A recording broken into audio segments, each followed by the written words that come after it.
দর্শক আমন্ত্রণ জানাচ্ছি সবাইকে চ্যানেল 24 সাপ্তাহিক আয়োজন ইনসাইডে। আজকে আমরা চলমান বাস্তবতায় বাংলাদেশের ব্যবসা বাণিজ্যিক পরিস্থিতি এবং সামনের দিনগুলোতে করণীয় কি, একই সাথে গেল 15 বছরে ব্যবসায়িক সংগঠনগুলোর যে রাজনৈতিক প্রভাব, অর্থাৎ রাজনৈতিক বলয়ের বাইরে থেকে অনেক সময় ব্যবসায়ীরা কাজ করতে পারেন নাই বা একটা গোষ্ঠী সবসময় বাইরেই থেকে গেছেন, এই রাজনীতিকীকরণের যৌক্তিকতাটা আসলে কতখানি এবং এর থেকে বেরোনো কতটা জরুরি, এই বিষয়গুলো নিয়ে আমরা আলোচনা করব। এফবিসিসিআইয়ের সাবেক সভাপতি আব্দুল আওয়াল মিন্টু আমাদের আজকের অতিথি। আপনাকে স্বাগত জানাচ্ছি, অনেক ধন্যবাদ জানাচ্ছি সময় দেওয়ার জন্য। আজ থেকে 20 বছর আগে বা তারও আগে আপনি এফবিসিসিআই নেতৃত্ব দিয়ে এসেছেন। সে সময়ও একটা রাজনৈতিক সরকারের অধীনেই বা সময়টাতেই আপনাকে নেতৃত্ব দিতে হয়েছে, কিন্তু 20 বছর পরে এসে আমরা ব্যবসায়িক সংগঠনগুলোর যেই চরিত্র হারানোর কথা শুনছি বা তাদের বৈশিষ্ট্য একেবারেই বিলুপ্ত হয়ে যাওয়ার কথা শুনছি, এটা প্রত্যাশিত ছিল কিনা?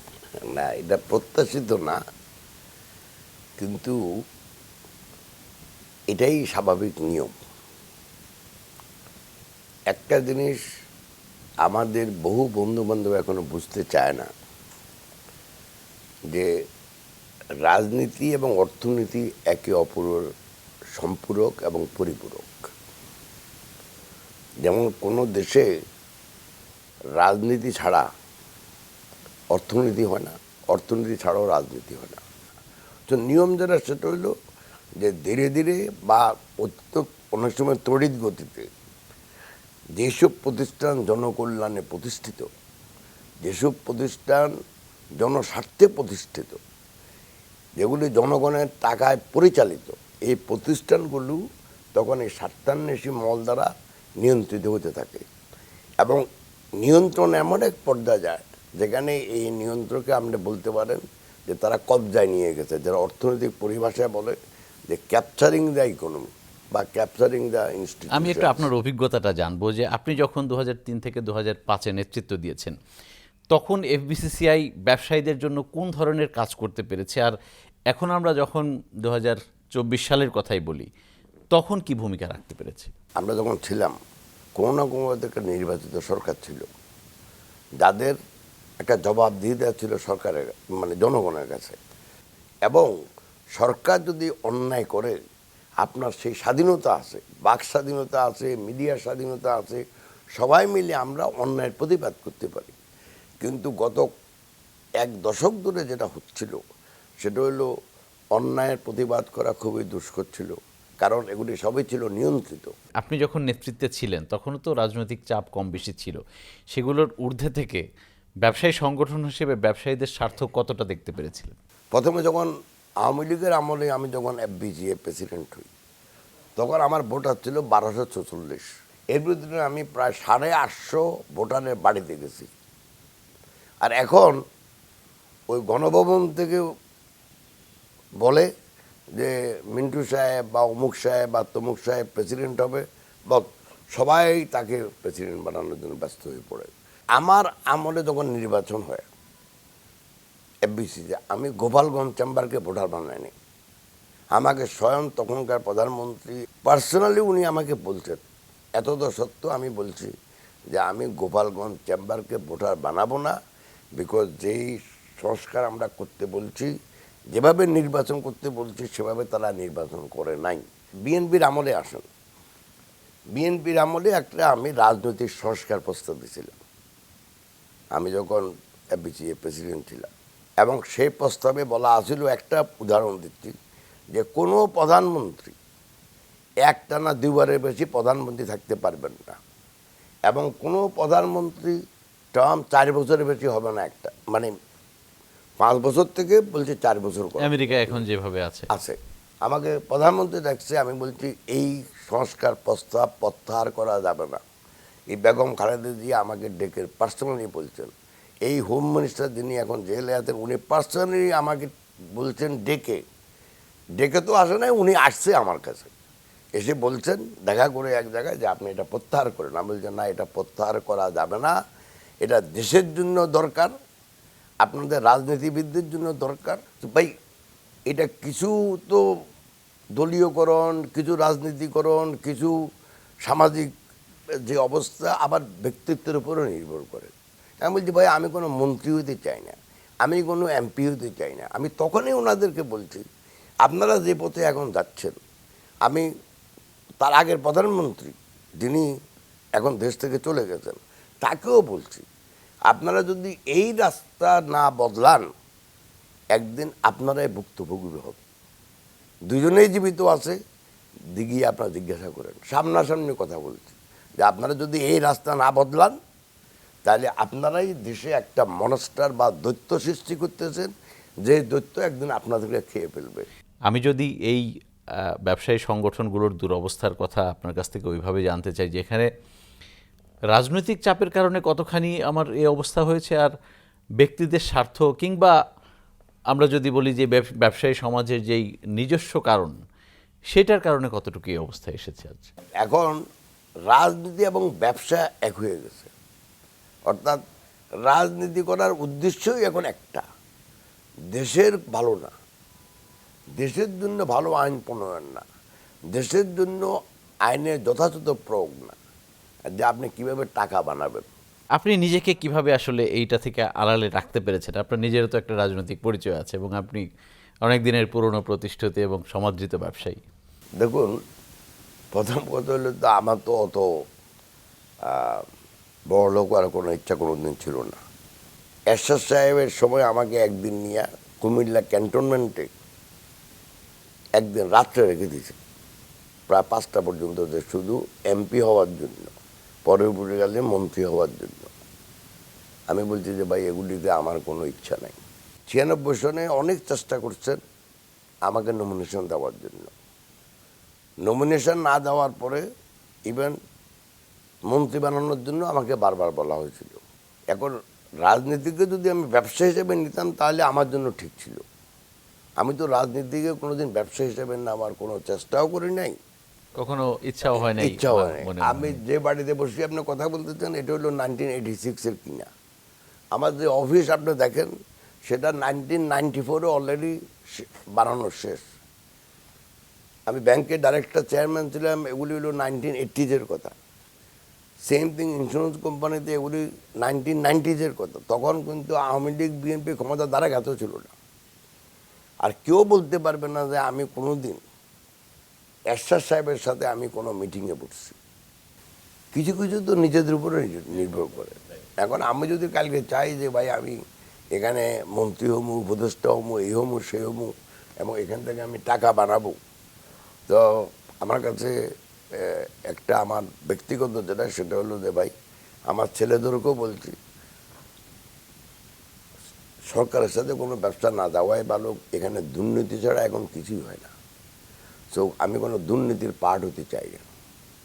সেই জন্য আমি এই বাংলাদেশে তখনকার এবং এখনকার বিদ্যমান যে রাজনৈতিক সিস্টেম, এই সিস্টেমে কোনো লোক যদি ভদ্রলোক হয়, কোনো লোকের যদি সামান্যতম সততার ইচ্ছা থাকে, উনি কোনো রাষ্ট্রীয় পদে জয়েন করবে না। আমি যদি এখন বলি যে এই ব্যবসায়ী সংগঠনগুলোতে সংস্কারের কথা, কোন ধরনের সংস্কার দরকার? আমি যদি এফবিসিসিআইকে ফোকাস করি আপনার মধ্যে। দেখেন, আমার সময় এফবিসিসি এর ডাইরেক্টর ছিল মোট 26 জন, আমি সহ ছিল 27 জন, এখন বলে 86 জন। 86 জন পরিচালক নিয়ে আপনি কিভাবে একটা অর্গানাইজেশন চালাবেন? প্রথম যে সংস্কার দরকার আমি মনে করি, প্রত্যক্ষ ভোটে নেতা নির্বাচিত হওয়া ভালো। 2, যে কোনো দলীয় পরিচয়, আপনার দল কোনো না কোনো দলকে সমর্থন করতে পারেন, কিন্তু কোনোভাবেই আপনি দলীয় পরিচয় নিয়ে ইলেকশন করতে পারবেন না। ব্যবসা বাণিজ্য বিনিয়োগ প্রসারে কাজ করার কথা, অনলি ওই কাজটাই করবেন, এর বাইরে কোনো রাজনৈতিক কাজ করবেন না। তো এগুলি যদি একটা বিধিবিধান করে শক্ত না করে, আর এই ডাইরেক্টর এত মানে আপনাকে কমাইতে হবে। এখন যারা আসতেছে সবাই সরকারি, এগুলি ওই টেন্ডারে গেল এরা, পরিচালক হইল এরা, সব তো আর এক না। 2-4 জন 5 জন কিয়দাংশ তো ভালো আছে, কিন্তু আপনাকে সংস্কার করতে হবে যাতে করে যেই জন্য এই প্রতিষ্ঠান প্রতিষ্ঠিত, ওই কাজের ভিতরে আপনাকে সীমাবদ্ধ থাকতে হবে। আপনি ওখানে মন্ত্রী হবেন, আবার এখানে আসি এফবিসিআই প্রেসিডেন্ট হবেন, এখানে এফবিসিআই প্রেসিডেন্ট, ওখানে গিয়ে আবার ওই টেন্ডারের ব্যবসা করবেন, এটা হতে পারে না। আমি বর্তমান পরিস্থিতিতে পরিবর্তিত একটা বাস্তবতায় বাংলাদেশের অর্থনৈতিক চ্যালেঞ্জ এবং একজন বিনিয়োগকারী বা ব্যবসায়ী হিসেবে কোন ধরনের উন্নয়ন প্রত্যাশা করেন? এখন আপনি বিনিয়োগ যদি বৃদ্ধি না করেন তাহলে উৎপাদন বৃদ্ধি পাবে না। বিনিয়োগ বৃদ্ধি করতে গেলে কর্মসংস্থানও বাড়বে আপনার না। সঞ্চয় লাগবে। এবং বাংলাদেশে যে সংকটে পড়ছে এখন, সেটা হলো যে দীর্ঘদিন ধরে বিভিন্ন ধরনের বৈষম্যের কারণে আমাদের লোক দিন দিন গরিব হয়ে যাচ্ছে। এবং কর্মসংস্থান যদি না হয় তাহলে তো কিন্তু দেশে একটা সামাজিক বিশৃঙ্খলা সৃষ্টি হবে, অস্থিরতা যেটা তৈরি আমরা হবে। এখন দেখতেছি। এখন প্রশ্নটা হলো যে আপনি যে বিনিয়োগটা বৃদ্ধি করবেন, সেজন্য একটা পরিবেশ তো আপনার দিতে হবে। আমি মনে করি যে বিনিয়োগ বৃদ্ধি করতে হলে যেটা মেন লাগে, একটা হলো আর্থিক মূলধন, একটা হলো উদ্যোগ এবং উদ্যমের সৃষ্টিশীলতার ব্যবহার করা, শ্রম, একই সাথে হলো একটা সামাজিক মূলধন। সামাজিক মূলধন আসে সামাজিক শৃঙ্খলা থেকে, সামাজিক মানুষে মানুষের যে একজন একজনকে বিশ্বাস করা, ভাইয়ে ভাইয়ে যে মারামারি না করা, এগুলি থেকে সামাজিক মূলধন সৃষ্টি হয়। তো যে দেশে সামাজিক মূলধনের ঘাটতি, এখন আর্থিক মূলধনের ঘাটতি, এখন মানে এর নাম কি আপনার ওই যে সঞ্চয়ের ঘাটতি, সেখানে তো অতি সত্ত্বর আমি বিনিয়োগ বৃদ্ধির কোনো মানে সুযোগ নাই। সুযোগ দেখছি না। একদিক দিয়ে আর্থিক সম্পদ শূন্যতা, মানব সম্পদ শূন্যতা। আমাদের দেশে যারা রাজনীতিবিদ এতদিন ছিল, তাদেরই তো মেন্টালিটি অসুস্থ। খালি মানুষ পারকের জন্য ডলার ডলার। অতএব আমি মনে করি যে বাংলাদেশে প্রথম যে কাজ, মানব সম্পদের সদ্ব্যবহার করার জন্য বিনিয়োগ বাড়ানো। প্রথম তো ওদেরকে ভালো মানুষ হিসেবে সৃষ্টি করতে হবে, স্কুল কলেজ ইউনিভার্সিটিগুলো ঠিক করে। তারপরে দ্বিতীয় হলো এই মানব সম্পদকে দেশে কাজে লাগানোর জন্য বিনিয়োগ বৃদ্ধি করা। তারপরে তো আছে বিনিয়োগ বৃদ্ধি করতে সঞ্চয় লাগবে, সঞ্চয় লাগবে, এটা লাগবে, এগুলি তো আছে। অন্যান্যগুলো চলে আসবে হয়তো। সেজন্য আমি মনে করি যে দেশে বহুমাত্রিক পরিবর্তন দরকার। কারণ আমরা দীর্ঘদিন ধরে এমন একটা শাসন ব্যবস্থার মাধ্যমে দেশকে পরিচালিত করেছি যে এই দেশকে বললেই ঠিক হবে না। এখন আমার শেষ প্রশ্ন আপনার কাছে, একটা নতুন সরকার যতদিনই ক্ষমতায় থাকুক না কেন, নিশ্চয়ই তারাও চাইবে যে ব্যবসা বাণিজ্য বা আমাদের রফতানি সার্বিক পরিস্থিতির উন্নতি হোক। আপনার পরামর্শ কি থাকবে? কোন কোন জায়গায় আশু সংস্কারগুলো করলে আমরা ইমিডিয়েট কিছু বেনিফিট পেতে পারি? বন্দর সংস্কার করেন, কাস্টম সংস্কার করেন, এগুলিতে আপনার ইমিডিয়েটলি একটু ইমপ্রুভ হবে। কিন্তু উৎপাদন বৃদ্ধি করবে আপনার কতগুলো, যেমন আপনাকে আর্থিক মূলধনের এখন যে একটা সমস্যা হচ্ছে, আপনার বিদ্যুৎ গ্যাস খাতের যে সমস্যা হচ্ছে, সেটা কিভাবে আপনি ঠিক করবেন? এগুলি তো বললে ঠিক হবে না, ওনারা চাইলেও পারবে না। আপনি এখন বিদ্যুৎ যদি বাড়াতে হয়, তাহলে আপনাকে শক্তি আমদানি করতে হবে, মানে এনার্জি আমদানি করতে হবে, যেমন তেল, তেল, গ্যাস। গ্যাস, এগুলো আমদানি করতে হবে। আমদানি করা ডলার কই? আমি তো দেখি না। সো এই যে এমন একটা জট পাকাইছে গত 10-12 বছর ধরে, এই জট খোলার জন্য আমি আমাদের প্রধান উপদেষ্টাকে বলবো, উনি আরও কিছু ভালো এবং জ্ঞানী এবং মেধাসম্পন্ন লোকের সন্ধান করুক, যারা আছে খুবই মেধাসম্পন্ন।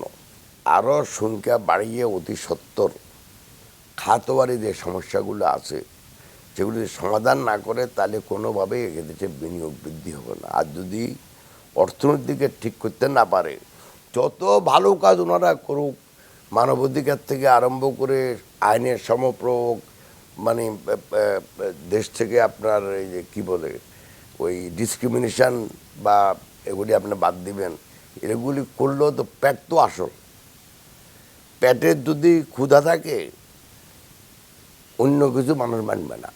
সো আমি যেটা মনে করি, একটা এখন যে ইমব্যালেন্স যেটা আছে, এটাকে ব্যালেন্সে আনাটা, যাতে করে অতি সত্বর এই সমস্যাগুলোর সমাধান কল্পে যারা পারবেন তাদেরকে যেন উনি আশেপাশে নিয়ে আসেন।